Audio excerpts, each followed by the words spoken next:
Vous avez envie de vous baigner juste à côté de Jérusalem, les chemins d'Israël vous emmènent aujourd'hui à Ein Chania. הלכתי לאיבוד בפרדסים של גן עדן, לבדי עם המקל, התרמיל והשעון, המון תקווה ושפע נחישות מתלוות אליי בדרך הקסומה הזאת.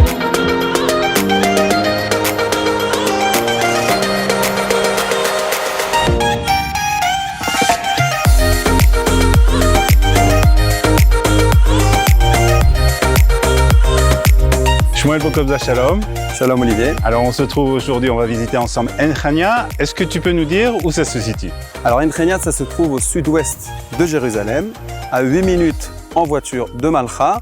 Et pour y arriver, tout simplement grâce à Waze, il faut juste taper Ein Chania dans le Waze et on y arrive tout simplement. Alors qu'est-ce qu'on peut voir sur ce site, Shmuel? Alors on peut trouver ici d'abord des bassins qui datent de l'époque byzantine et de l'époque romaine. Et on a également des terrasses. Et en fait, toute la montagne ici est ornée de terrasses agricoles qui datent, selon les dires, depuis la période du premier temple. Et donc, ça a été un endroit qui était très, très important pour l'agriculture. C'était de l'eau qui tombait directement de la montagne.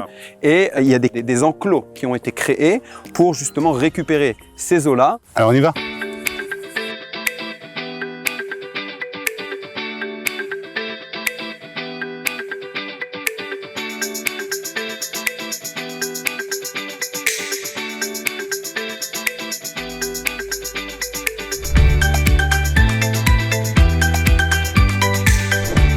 Là, c'est le premier bassin du site.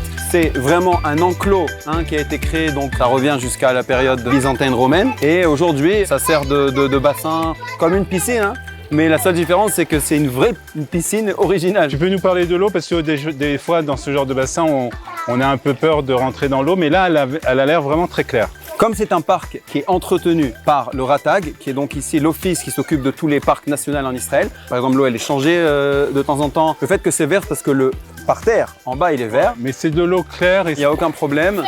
Alors on peut voir ici, là, la fontaine, elle vient depuis la montagne là-bas. Elle va passer par des canalisations et elle va se jeter donc dans ce premier enclos.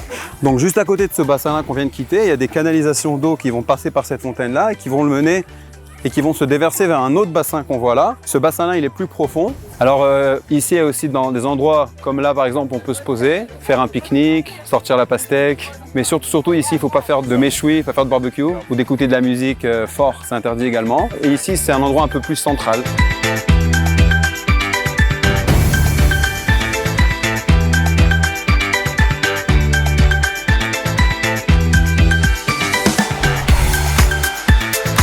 Alors tu nous as dit, Shmuel, qu'on avait trouvé ici des vestiges de l'époque romaine. Et là, c'est vraiment, on est au plein cœur de ça. Alors ouais, là, on est vraiment en plein cœur. Alors c'est un vestige de l'époque romaine.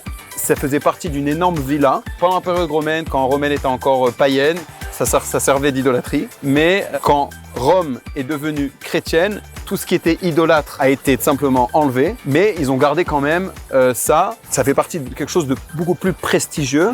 Alors Shmuel, donne-nous des renseignements pratiques sur cet endroit. D'abord, c'est un endroit qui est entretenu par le Ratag, Reshut HaTeva VeHaGanim. Il faut savoir que premièrement, l'endroit il est payant, mais il est entretenu toute l'année. Il y a aussi un passage pour les poussettes, pour les gens handicapés. Le prix de l'entrée? Le prix, 14 shekels pour un adulte, 7 shekels pour un enfant. Et il y a également la possibilité de faire un abonnement à l'année, mais un abonnement qui va en fait pouvoir être valable, pas que ici, mais dans tous les parcs qui sont sous l'autorité de la Reshut HaTeva VeHaGanim. Donc ça c'est intéressant. Pour les horaires, ça varie entre l'hiver et l'été, bien entendu. Voilà, entre 9h et 17h en période hivernale et en période d'été, 9h et 18h. On a une heure de plus, on peut encore kiffer et venir ici avec la famille et prendre du temps.